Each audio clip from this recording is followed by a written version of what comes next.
எல்லாருக்கும் வணக்கம். மீண்டும் மெய்ப்பொருள் காண்க தளத்திற்கு எல்லாரையும் நான் வரவேற்கிறேங்க. இன்றைய தலைப்புல உலக சந்தை முழுக்கவே கீழே இறங்கிட்டு இருக்க சமயத்துல நம்ம எந்த மாதிரி இன்வெஸ்ட்மெண்ட்டை ஃபாலோ பண்ணலாம் அப்படின்றத பத்தி பார்ப்போம். அடுத்து அமெரிக்க சந்தை, ஜப்பான் நாட்டு சந்தை எப்படி உள்ள போறது அப்படின்ற செய்திகள்லாம் கேட்டிருந்தாங்க.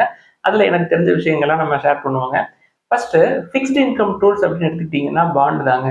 பாண்ட்ல 2 விஷயம். ஒண்ணு கவர்மெண்ட் பாண்ட், இன்னொன்னு கார்ப்பரேட் பாண்ட். நம்ம இதை ஏற்கனவே பல தடவை சொல்லியிருக்கோம். இதுல நல்ல கார்ப்பரேட் பாண்ட்னா ஆப்டிமலா ஒரு 10% வரைக்கும் கிடைக்கிறதுக்கு வாய்ப்பு இருக்குங்க.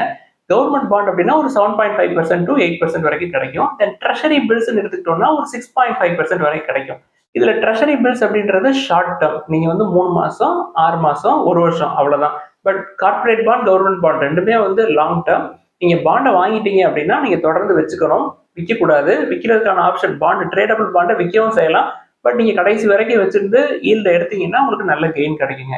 இப்பயும் பாத்தீங்கன்னா அப்ஸ்டாக்ஸ்ல ஒரு 4 பாண்ட் இருக்குது. நம்ம ஏற்கனவே இந்த வார துவக்கத்துல சொல்லியிருந்தோம். Muthoot mercantile limited, Kosamattam finance, SMC global securities, then Ugro capital limited. இது எல்லாமே ஆப்டிமலா 10% கிடைக்குங்க. இதோட மேக்ஸிமம் பாத்தீங்கன்னா முத்தூட் மெர்கன்டைலுக்கு 12.07%, கோசமட்டம் பினான்ஸ்க்கு 10.67%, எஸ்எம்சி குளோபல் செக்யூரிட்டிஸ்க்கு ஒரு 10.50%, உக்ரோ கேபிட்டலுக்கு 10.50%. இதுல முத்தூட் மெர்கன்டைல தவிர மிச்ச எல்லாமே A, single A rating, result rating. முத்தூட்க்கு பிபிபி ரேட்டிங். ஆப்டிமலா பார்த்தோம் அப்படின்னா ஒரு 18 மாசம், 24 மாசம், 36 மாசத்துல 10% ஈல்டு எடுக்கிறதுக்கெல்லாம் இந்த நாலுலயுமே வாய்ப்புகள் நிறைய இருக்குங்க. நீங்க மொத்தமா பல்கா கொண்டு போய் உள்ள போடாம மினிமம் இன்வெஸ்ட்மெண்ட்டையாவது போட்டு 10% ஈல்டு எடுக்கலாம் அப்படின்றது என்னுடைய கருத்து. இந்த ரேட்டிங்கை பொறுத்த வரைக்கும் ஏ, பிபிபி இருக்கிறதுனால உங்களுக்கு அப்ரோச் பண்றதுக்கு ஒரு நெருடல் இருக்கலாங்க.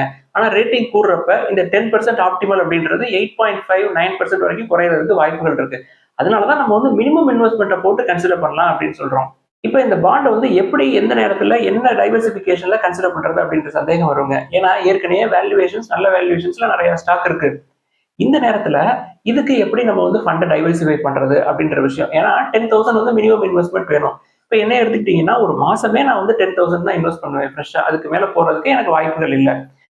அப்படி இருக்கப்ப முற்காலங்கள்ல ஒரு 5 வருஷம் 10 வருஷத்துக்கு முன்னாடி மியூச்சுவல் ஃபண்ட்ஸ் எல்லாம் போட்டு நல்ல ப்ராஃபிட்ல இருப்பீங்க. இப்போ ரெடீம் பண்ணணும் அப்படின்னு நினைச்சீங்கன்னா அதுல வர்ற ப்ராஃபிட்ஸை தூக்கி இதுல போட்டு நீங்க ஒரு ப்ராக்டிஸ் பண்ணலாம் பாண்ட்ல இன்வெஸ்ட் பண்றதுக்கு. ஸோ இந்த மாதிரி பாண்ட், அதாவது ஏ ரேட்டிங், பிபிபி ரேட்டிங் உள்ள பாண்ட் 10% வரைக்கும் ஈல்டு கிடைக்குன்னு வச்சுக்கோங்களேன். நீங்க நல்ல கம்பெனியோட பாண்ட் இஷ்யூ பண்ணிருப்பாங்களே, அதை எடுத்து பார்ப்போமே. இப்ப ரீசெண்டா டாடா மோட்டார்ஸ் 2,000 கோடி ஃபண்ட் ரைஸ் பண்ணாங்க. அவங்களோட கூப்பன் ரேட் எப்படி ஃபிக்ஸ் பண்ணாங்க அப்படின்னா 7.65 தாங்க ஃபிக்ஸ் பண்ணிருக்காங்க. இந்த 10% கம்பேர் பண்றப்ப 7.65 அப்படின்றது கவர்மெண்ட் செக்யூரிட்டிஸ்க்கு என்ன கூப்பன் ரேட்டோ அந்த அளவுக்கு தாங்க இருக்கு. ட்ரெஷரி பில்ஸோட கொஞ்சம் கூட, கார்பரேட் பாண்ட்ஸோட ரொம்ப கம்மியா இருக்கு.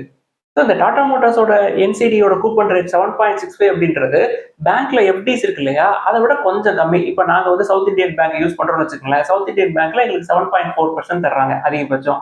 அது 0.2% தான் அதிகமா இருக்கு. இப்ப டாடா மோட்டார்ஸ் ஒரு நல்ல கம்பெனி, நல்ல கம்பெனியோட ஷேர்ஸோட கூப்பன் ரேட் எவ்வளவு இருக்குன்னா 7.65 தான் இருக்கு. இப்ப அப்ஸ்டாக்ஸ்லயே ஒரு சில டெபாசிட்ஸ் எல்லாம் இருக்குது. அதெல்லாம் 8%க்கு மேல இருக்கு. ஃபார் எக்ஸாம்பிள் ஒரு சில என்பிஎஃப்சிஸ் எல்லாம் ஃபிக்ஸ்ட் டெபாசிட் மாதிரி போடுறாங்க. இப்ப அப்ஸ்டாக்ஸ்ல அது வயபிளா இருக்குது. For example Shriram finance, Bajaj finance, Mahindra finance எடுத்துக்கிட்டோம்னா 8.80%, 8.40%, 8.10% இந்த அளவுக்கு இன்ட்ரெஸ்ட் ரேட்ஸ், கூப்பன் ரேட்ஸ் தர்றாங்க. இதோட ரேட்டிங்னு பாத்தீங்கன்னா எல்லாமே கூடங்க. இப்ப மஹிந்திரா பினான்ஸ் எடுத்துக்கிட்டீங்கன்னா ஏஏஏ ரேட்டிங், பஜாஜ் பினான்ஸ் எடுத்துக்கிட்டீங்கன்னா ஏஏஏ ரேட்டிங், அடுத்து ஸ்ரீராம் பினான்ஸ் எடுத்துக்கிட்டீங்கன்னா ஏஏ ரேட்டிங். ஸோ இந்த ரேட்டிங் ஏஏ, ட்ரிபிள் ஏல இருந்து கீழே வர்றப்ப இன்ட்ரெஸ்ட் ரேட் கொஞ்சம் கூடுது. இப்ப இந்த பிக்ஸ்ட் டெபாசிட்ஸ் இருக்கு இல்லையா, Shriram finance, Bajaj finance, Mahindra finance, இவங்க எல்லாமே இயர்லின்னு போட்டீங்கன்னா ஒரு 8.5% வரை கொடுக்குறாங்க. நீங்க மந்த்லின்னு போட்டீங்கன்னா ஒரு 55 பேஸ் பாயிண்ட்ஸ் குறையிறதுக்கு சான்ஸ் இருக்கு. எல்லாமே 3 வருஷம் நீங்க பிக்ஸ்ட் டெபாசிட் போடுற மாதிரி இருக்குங்க. இது போக அடுத்த ஆப்ஷன் அப்படின்னா பேங்க்ல இருக்கிற பிக்ஸ்ட் டெபாசிட் தாங்க. ஒரு சில பேங்க் இப்ப ஹையர் இன்ட்ரெஸ்ட் ரேட் கொடுத்துருக்காங்க. எடுத்துக்காட்டா இண்டஸ்இண்ட் பேங்க் அதிகமான இன்ட்ரெஸ்ட் ரேட் கொடுக்குற மாதிரி எனக்கு தெரியுதுங்க. இது எல்லாமே பிக்ஸ்ட் இன்கம் கேட்டகரிங்க. இப்போ உங்களோட மணியை சேஃபா லோட் பண்ணணும் அப்படின்னா நம்ம கோல்டு இன்வெஸ்ட்மெண்ட்ஸும் பண்ணுவோம். இப்போ ரீசெண்டா 22 கேரட் கோல்டு ஒரு 250 ரூபாய்க்கு பக்கமா விலை இறங்கி இருக்கு ஒரு கிராம். இன்னும் இறங்கும் நிறைய எக்ஸ்பர்ட்ஸ் எல்லாம் சொல்றாங்க. பட் அமெரிக்கால என்ன சுச்சுவேஷன் இருக்கு அதை பொறுத்து தான் எவ்வளவு இறங்கும் அப்படின்றதெல்லாம் தெரியுங்க. ஜெரோம் பவரை பொறுத்த வரைக்கும் இப்போதைக்கு இன்ட்ரெஸ்ட் ரேட் கட் பண்ண போறது இல்லை. இது எல்லாத்தையும் விட எனக்கு கொஞ்சம் எக்ஸஸா வேணும் அப்படின்னு ஆசைப்பட்டீங்கன்னா power grid infrastructure investment trust இப்ப 80 ரூபாயில இருக்கு. இப்ப 12 கொடுக்குற மாதிரி அடுத்த வருஷம் கொடுத்தாங்கனாலே உங்களுக்கு ஈல்டு அதிகம். 8 ரூபாய் வருதுனாலே 80 ரூபாய்க்கு 8 ரூபாய் அப்படின்றது 10% உங்களுக்கு கிடைக்குங்க. வித்தாதான் உங்களுக்கு லாஸ். எதுக்கு விற்கணும், அப்படியே வச்சுக்கோங்க. இதை தாங்க சீனியர் சிட்டிசன்ஸ் அருமையா யூஸ் பண்ணிக்கிறாங்க. அதை தொடர்ந்து சர்வதேச சந்தையில முதலீடுகள் அப்படின்றத பத்தி நிறைய கேள்விகள் கேட்டிருந்தாங்க. என்னைய பொறுத்த வரைக்கும் எந்த ஸ்டாக்கை நம்ம இங்க கன்சிடர் பண்ண முடியலையோ அதை தாங்க நம்ம வெளிநாட்டுல கன்சிடர் பண்ணணும். நான் வந்து ஃபர்ஸ்ட் டைம் ஒரு 4 மாசத்துக்கு முன்னாடி யுஎஸ் மார்க்கெட்டுக்கு போகணும் அப்படின்னு நினைச்சப்ப டொயோட்டா நிறுவனத்தை வாங்கணும் அப்படின்ற ஒரு எண்ணம் எனக்கு இருந்ததுங்க நீண்ட நாட்களாவே. அதுக்காக மட்டும்தான் நான் வந்து யுஎஸ் மார்க்கெட்ல உள்ள என்டர் ஆகணும் அப்படின்னு நினைச்சேன். இப்ப ரீசெண்டா எங்க மேமோட டிஸ்கஸ் பண்ணப்போ இங்கேயே நிறைய ஸ்டாக் வந்து சீப்பான வேல்யூவேஷன்ஸ்ல இருக்கு. இன்னும் ஐடி ஸ்டாக்குள்ள நம்ம என்ட்ரே ஆகல. அதுக்குள்ள எதுக்கு யுஎஸ் மார்க்கெட்டுக்கு போகணும் அப்படின்ற கேள்விகள் வச்சாங்க. நான் வந்து டொயோட்டா வாங்குறதுக்கு ஒரு வாய்ப்புகள் இருக்கு. அதனால நம்ம வந்து போலாமா அப்படின்னு யோசிச்சுட்டு இருக்கோம். இன்னும் நம்ம போகல. இப்ப என்னோட brokerage ஆப் எடுத்துக்கிட்டோம் அப்படின்னா ஐசிஐசிஐ டைரக்ட் குளோபல்ல கிட்டத்தட்ட அவங்க 7 டிஃபரெண்ட் மார்க்கெட்ஸ்ல இன்வெஸ்ட் பண்ணலாம் அப்படின்னு சொல்றாங்க. US, UK, Hong Kong, Germany, Japan, Singapore இதெல்லாம் நம்மளுக்கு தேவையில்லை. நம்மளுக்கு ஏதாவது ஒண்ணு இருந்தா போதுங்க. இப்ப என்ன எடுத்துக்கிட்டீங்கன்னா ஜப்பான் மார்க்கெட் சைடு போறதுக்கு யுஎஸ் எனக்கு எவ்வளவோ தேவையில்லைங்க. ஏன் அப்படின்னா அங்க போனா டொயோட்டாவே கன்சிடர் பண்ணலாம். பேங்க் ஆஃப் அமெரிக்காவே கன்சிடர் பண்ணலாம். தென் அங்க உள்ள ஃபுட் பிசினஸ் ஃபுட் கம்பெனிஸையும் பார்க்கணும் அப்படின்ற ஒரு ஆவல் எனக்கு இருந்ததுங்க. அங்க போய் ஐடி செக்டர் நான் வாங்க போறது இல்ல. அங்க போய் ஃபார்மா செக்டர் நான் வாங்க போறது இல்ல. ஏன்னா ஐடி ஃபார்மா எல்லாம் வந்து இந்தியாவிலே நல்ல வேல்யூவேஷன்ஸ்ல இருக்கு. இங்க இருந்து தான் எல்லாம் அங்க போகுது. அது எதுக்கு அங்க போய் நான் வாங்கணும்? இப்ப என்னோட brokerage company ICICI direct global எடுத்துக்கிட்டோம்னா அவங்க இன்டராக்டிவ் brokerages அப்படின்ற நிறுவனத்தோட பார்ட்னர்ஷிப் போட்டிருக்க மாதிரி எனக்கு தெரியுதுங்க. பவர்ட் பை இன்டராக்டிவ் brokerages அப்படின்னு வருது. 3 பிளான் வச்சிருக்காங்க. Subscription plan. ஒன்று வந்து கிளாசிக், இன்னொன்று அட்வான்டேஜ், இன்னொன்று வந்து செலக்ட் அப்படின்றது. இந்த கிளாசிக் அப்படின்ற ஆப்ஷனுக்கு ஆனுவல் ஃபீஸ் கிடையாது. ஆனா ஒரு ஆர்டருக்கு $2.75. ஸோ ஒரு டாலருங்கிறது 85 ரூபா. நீங்க கன்வெர்ட் பண்ணிக்க ஒரு தடவை ஆர்டர் பண்ணோம் அப்படின்னா $2.75. இந்த அட்வான்டேஜ் அப்படின்றது என்னன்னா ஒரு வருஷத்துக்கு 9,999 சப்ஸ்கிரிப்ஷன் நம்ம வந்து பே பண்ணணும். ஒரு ஆர்டருக்கு $0.01. ஸோ அதிகமான வால்யூம் யூஸ் பண்றவங்க இந்த அட்வான்டேஜ் பிளானை யூஸ் பண்ணிக்கலாம். அடுத்து செலக்ட் அப்படின்ற பிளான் இருக்குது. அதுக்கு ஆனுவல் ஃபீஸ் வந்து 999. ஒரு ஆர்டருக்கு $1.99. இப்போ என்னை பொறுத்த வரைக்கும் நாங்கள் கன்சிடர் பண்ணோம் அப்படின்னு நினைக்கிறது ஒரு 2-3 ஸ்டாக் தான். ஒன்று வந்து Bank of America, Toyota, Honda. Then food பிசினஸ்ல ஏதாவது நல்ல வேல்யூவேஷன்ஸ் இருக்கான்னு பார்க்க வேண்டியது இருக்கு. ஸோ இதுக்காக நான் வந்து குறைய குறைய குறைய நம்ம கன்சிடர் பண்ணோம் அப்படின்னா ஒவ்வொரு ஆர்டருக்கும் நான் $3 கொடுக்கணும். தென் டிரான்சாக்ஷன் ஃபீஸ், தென் கன்வர்ஷன் அது இதுன்ட்டு அதுக்கே நிறைய போகும். நம்ம வந்து ஒரு லோயஸ்ட் பாயிண்ட்டுக்கு வரட்டும். இது ரிசெஷனுக்கு போகவே இன்னும் 9 மாசம் ஆகும். அதுக்குள்ள நம்ம அவசரப்பட்டு உள்ள போக வேணாம் அப்படின்னு சொல்லி வெயிட் பண்ணிட்டு இருக்கேன் டு பி ஃப்ராங்க். இப்போ ஜப்பான் நாட்டு சந்தைன்னு எடுத்துக்கிட்டீங்கன்னா ஒரு 30 வருஷத்துக்கு அப்புறம் இப்போதாங்க ஒரு வருஷத்துக்கு முன்னாடி பீக் போச்சு. இந்த பீக் போறதுக்கு ஒரு வருஷத்துக்கு முன்னாடி வாரன் பஃபெட் அவர்கள் பயங்கரமா ஜப்பான் நாட்டு சந்தையில இன்வெஸ்ட் பண்ணியிருந்தாரு. இப்பயும் ஒரு 5 நிறுவனத்துல ஒரு 9.5% வரைக்கும் ஸ்டேக் வச்சிருக்காரு. எல்லாமே லார்ஜ் கேப். பின்னு பாத்தீங்கன்னா எல்லாத்துக்குமே 10க்கு கீழே வாங்கியிருக்கிறாருங்க. நான் என்னென்ன கம்பெனின்னு சொல்றேன். இன்னும் அந்த கம்பெனியோட ப்ரொமோட்டர்ஸ் என்ன பிசினஸ் பண்றாங்க அதெல்லாம் நான் இன்னும் அனலைஸ் பண்ணல. Itochu corporation, Mitsubishi corp, Mitsui and company, Marubeni, then Sumitomo இந்த நிறுவனங்கள்ல எல்லாம் வாங்கியிருக்கிறார். குறிப்பா இட்டோஷு கார்ப் அப்படின்னா பி வந்து 10.7 கிட்ட இருக்குங்க. மிட்சுபிஷி கார்பரேஷனுக்கு பி 9.69 இருக்கு. மிட்சுயி அண்ட் கம்பெனிக்கு 7.69 இருக்கு. மெருபெனி அப்படின்ற நிறுவனத்துக்கு 6.9 இருக்கு. தென் சுமிட்டோமோவுக்கு ஒரு 9.5 கிட்ட இருக்குங்க.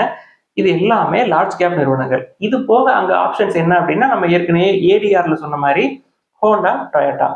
டொயோட்டாவோட பிஇன்னு எடுத்துக்கிட்டோம்னா 6.25 இருக்கு. ஹோண்டாவோட பிஇ 5.75 இருக்கு. இப்போ ஹோண்டா விட டொயோட்டா ரொம்ப பெரிய நிறுவனம். உலகம் ஃபுல்லா பிசினஸ் பண்றாங்க. மார்க்கெட் கேப்னு பாத்தீங்கன்னா ஒரு 38 லட்சம் கோடி ரூபாய். பட் நான் ஒரு 4 மாசத்துக்கு முன்னாடி ஏடிஆர்லயோ இல்ல ஜப்பான்லயோ போய் இன்வெஸ்ட் பண்ணியிருந்தேன் அப்படின்னா இப்ப பெரிய லாஸ்ல தான் இருப்பேன். ஏன் அப்படின்னா இப்ப ட்ரம்ப் அவர்கள் இம்போர்ட்ஸ்க்கு 25% ஆட்டோ பார்ட்ஸ்க்கெல்லாம் டேரிஃப்னு சொல்லிட்டாரா, அது இன்னும் கீழே இறங்கும். வெயிட் பண்ணோம் அப்படின்னா இன்னும் லோயஸ்ட் பாயிண்ட்ல பிடிக்கலாங்க. இப்ப நான் சொன்ன நிறுவனங்கள் எல்லாமே நம்ம லேர்ன் டு ஏர்ன் குரூப்ல எல்லாத்தையுமே போடுவோம். அது எல்லாத்தையுமே தொடர்ந்து ஸ்டடி பண்ணுவோம். நம்மளுக்கு இன்னும் டைம் நிறைய இருக்கும். நல்லா ஸ்டடி பண்ணிட்டு நல்லா இறங்க விட்டு அதுக்கப்புறம் கன்சிடர் பண்ணலாம் அப்படின்றது என்னுடைய கருத்துங்க. அது போக மியூச்சுவல் ஃபண்ட்ஸா நம்ம கன்சிடர் பண்ணலாமா, இடிஎஃப் நம்ம கன்சிடர் பண்ணலாமா அப்படின்னு சொல்லி எல்லாம் கேட்கறாங்க. என்னை பொறுத்த வரைக்கும் நான் ஏற்கனவே சொன்ன மாதிரி நம்ம நாட்டுல இல்லாதது இங்க கிடைக்காததை மட்டும்தாங்க கன்சிடர் பண்ண போறோம். இந்த குரூப்பா வாங்குறது எனக்கு சரி வராது. அடுத்து ஒரு சில கேள்விகள் எல்லாம் கேட்டிருக்காங்க. அதெல்லாம் பார்ப்பாங்க. ஃபர்ஸ்ட் ஐடி ஸ்டாக்ஸ் கன்சிடர் பண்ணா என்னென்ன சார் கன்சிடர் பண்ணுவீங்க அப்படின்னு சொல்லிட்டு நம்மள்ட்ட இருக்கிற ஐடி கெயின்ஸ் 5 பேர் இருக்காங்க இல்லையா, விப்ரோ, ஹெச்சிஎல், இன்ஃபோசிஸ், டிசிஎஸ், தென் டெக் மஹிந்திரா இவங்க தாங்க. இதுல ஃபர்ஸ்ட் வேல்யூவேஷன் யார் 20 கீழே வர்றாங்களோ அவங்கள தான் ஃபர்ஸ்ட் நம்ம கன்சிடர் பண்ணுவோம். எடுத்துக்காட்டா விப்ரோ இப்போ 20 கிட்ட வந்துட்டாங்க. இன்னும் கீழே இறங்குவாங்க. நம்ம தொடர்ந்து கன்சிடர் பண்ணுவோம். அதை தொடர்ந்து இன்சூரன்ஸ் ஸ்டாக்ஸ் எது சார் நீங்க கன்சிடர் பண்ணிட்டு இருக்கீங்க அப்படின்னு சொல்லி கேட்குறாங்க. நான் வந்து 2 விஷயம் எப்பொழுதுமே பார்ப்பேங்க. ஒன்று வந்து ஸ்டார் ஹெல்த் இன்சூரன்ஸ், இன்னும் வந்து ஐசிஐசிஐ லம்பார்ட். உங்களுக்கு ஸ்டார் ஹெல்த் வந்து அச்சுறுத்தலா இருக்கு அப்படின்னா ஐசிஐசிஐ லம்பார்டை கன்சிடர் பண்ணிட்டு போயிடலாம். ஐசிஐசிஐ லம்பார்ட் பி வந்து 33ல இருக்கு. எல்லாம் விழுறப்ப அதுவும் விழும். அப்ப நீங்க கன்சிடர் பண்ணிக்கலாம். தென் ரிலையன்ஸ் இண்டஸ்ட்ரீஸை கன்சிடர் பண்ணலாமா, அது ஏறுமா அப்படின்லாம் கேட்டிருக்காங்க. நான் ரிலையன்ஸ் குரூப் பக்கத்து போறதே இல்லை, அதை நான் பார்க்கறதும் இல்லை. அடுத்த ஒரு நண்பர் எழுதியிருந்தாருங்க, ஷிப்பிங் கார்பரேஷன் ஆஃப் இந்தியா என்கிட்ட இருக்கு, இப்பயும் பிரைஸ் டு புக் அப்படின்னா ஒன்றை விட கம்மியாக தான் இருக்கு, நான் வச்சிருக்கிறத விட கொஞ்சம் ஷேர் பிரைஸ் வந்து அதிகமா இருக்கு, நான் வந்து கன்சிடர் பண்ணலாமா அப்படின்னு சொல்லி கேட்டிருக்காங்க. என்னை பொறுத்த வரைக்கும் நீங்க வந்து ஒரு 150 ரூபாய் வாங்கியிருக்கீங்க அப்படின்னா அங்க இருந்து ஒரு 3% 4% கீழே விழுந்தது அப்படின்னா அங்க இருந்து ஒரு 1-2, தென் உங்களோட ஆவரேஜ் பிரைஸ்ல இருந்து ஒரு 3% மறுபடியும் இருந்துச்சுன்னா அங்க இருந்து ஒரு 1-2 அந்த மாதிரி கன்சிடர் பண்றது பெஸ்ட்டுங்க. கண்டிப்பா கீழே விழும், ஏன்னா வர்த்தக போர் தான் நடக்குது. ஸோ நல்லாவே கீழே விழும். நீங்க ஒரு 2 மாசம் வெயிட் பண்ணி இன்னும் லோயஸ்ட் பிரைஸ்லயே என்டர் ஆகிக்கலாங்க. இதெல்லாம் தான் இன்னைக்கு டிஸ்கஸ் பண்ணணும்னு நினைச்சா. ஏதாவது சந்தேகங்கள் கேள்விகள் இருந்தா எல்லாத்தையும் எழுதுங்க, எல்லாத்தையும் டிஸ்கஸ் பண்ணுவோம். எல்லாருக்கும் நன்றி.